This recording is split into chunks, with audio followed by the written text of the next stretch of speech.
Assalamualaikum warahmatullahi wabarakatuh. Perkenalkan, kami dari kelompok 1, nama saya Nurul Fitri. Nama saya Nurhalifa Wiyanti. Nama saya Nugraha Revanelli. Nama saya Maharani. Ini kami akan menjelaskan Master Plan Peluang dan Tantangan Makanan dan minuman halal. di Indonesia. Mari kita simak video berikut ini. Nah, sebelumnya teman-teman udah pada tahu belum apa itu halal? Nah, simak penjelasannya berikut ini. Halal adalah segala objek atau kegiatan yang diizinkan untuk digunakan atau dilaksanakan. Halal tidak hanya dari aspek makanan dan minuman saja, melainkan dapat dari aspek lainnya seperti fashion, keuangan, pariwisata, media, farmasi, dan kosmetik. Mencari makanan halal merupakan suatu kewajiban seperti yang Allah Subhanahu wa taala perintahkan dalam Al-Qur'an surat Al-Baqarah ayat 172 yang artinya, "Wahai orang-orang yang beriman, makanlah dari rezeki yang baik yang kami berikan kepada kamu dan bersyukurlah kepada Allah jika kamu hanya menyembah kepadanya."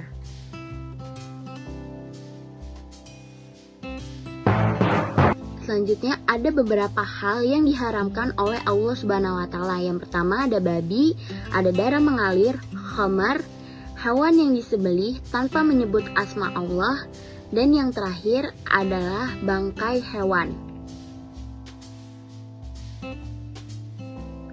Peluang dan tantangan pengembangan klaster makanan dan minuman halal dari segi aspek regulasi. Peluangnya, dukungan pemerintah terhadap industri makanan dan minuman halal secara umum melalui Undang-Undang No 33 Tahun 2014. Tantangannya, kebijakan pemerintah pusat dan daerah masih belum selaras. Kondisi global dan nasional klaster makanan dan minuman halal. Islam saat ini adalah agama dengan jumlah populasi terbesar kedua di dunia setelah Kristen. Berdasarkan laporan Pew Research Center Forum on Religion and Public Life pada tahun 2017, populasi muslim di dunia diperkirakan akan meningkat sekitar 35% dalam 20 tahun mendatang, naik dari 1,6 miliar pada 2010 menjadi 2,2 miliar pada tahun 2030. Peluang dan tantangan pengembangan klaster makanan dan minuman halal. Dalam konteks industri makanan dan minuman halal, nilai kehalalan suatu produk harus terjaga mulai dari bahan baku hingga produk jadi yang siap konsumsi. Penerapan manajemen rantai nilai halal sangat diperlukan untuk menjamin kualitas kehalalan produk dan jasa. Penanganan produk harus berbeda dan terpisah antara yang halal dengan tidak halal. Prosesnya harus berlangsung dari hulu hingga hilir, sehingga masyarakat dapat dengan mudah membedakan. Peluang dan tantangan pengembangan klaster makanan dan minuman halal pada aspek permintaan pasar. Peluangnya yaitu pertumbuhan jumlah umat muslim di Indonesia dan di dunia. Target pasar di Indonesia sangat besar dengan pertumbuhan masyarakat kelas menengah 7-8% per tahun sehingga daya beli meningkat dan meningkatnya kesadaran masyarakat untuk mengkonsumsi makanan halal. Tantangannya yaitu produk multinasional yang mulai menggarap sektor makanan halal, akses ke pasar internasional masih kecil, dan kurangnya riset mengenai pergerakan pasar, segmentasi, dan selera pasar. Peluang dan tantangan pengembangan klaster makanan dan minuman halal dari segi aspek teknologi dan informasi. Peluangnya ialah perkembangan teknologi yang pesat dan berkembangnya e-commerce dan media. Tantangannya pemanfaatan teknologi informasi yang masih rendah.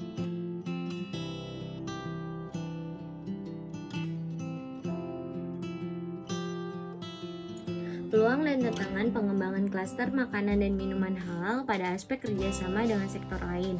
Peluangnya yaitu peluang co-branding dengan sektor pariwisata halal dan peluang co-marketing dengan sektor media dan rekreasi.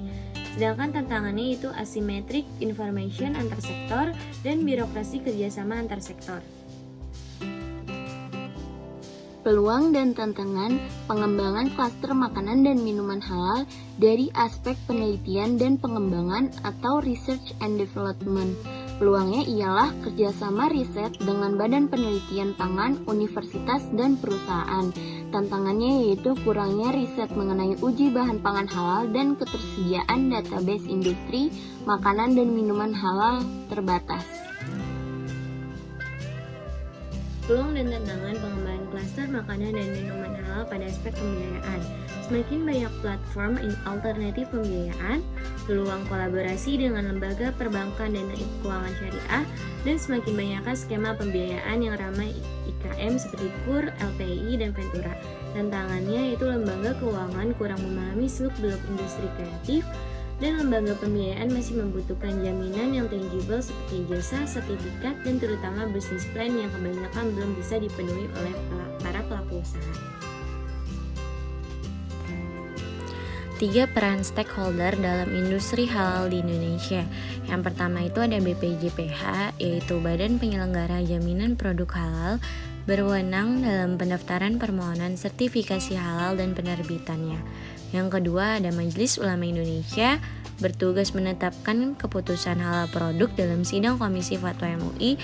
Dan yang ketiga ada LPH, yaitu Lembaga Pemeriksa Halal, berwenang melakukan kegiatan pemeriksaan dan pengujian terhadap kehalalan produk.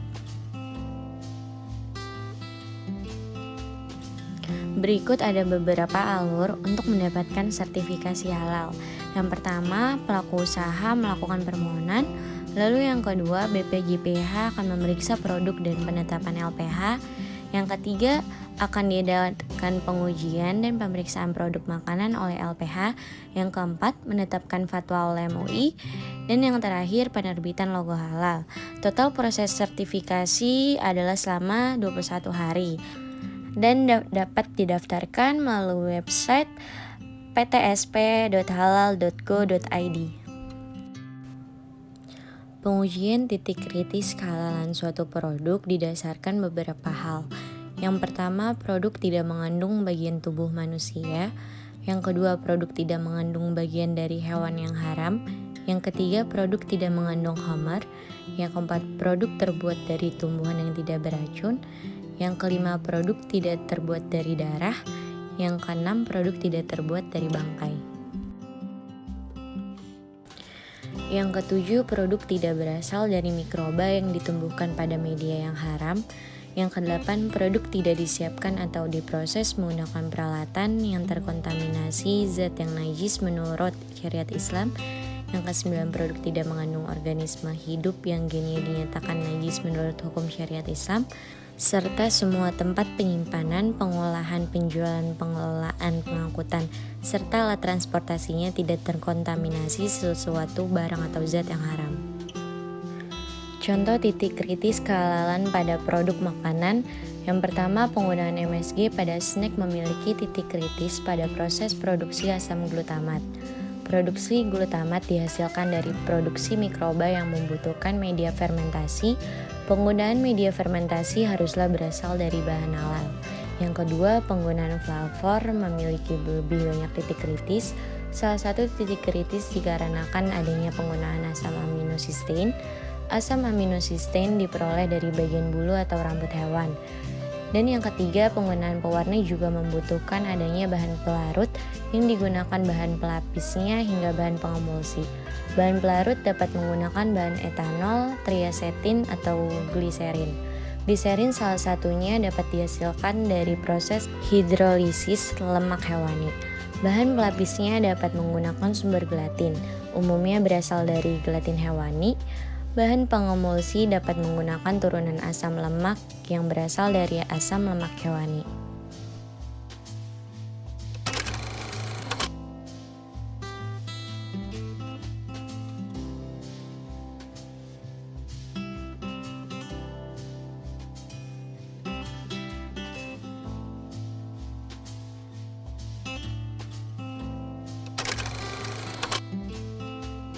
Kami ingin menjelaskan Master Pen. taruh dari uang. Ya Dari kami.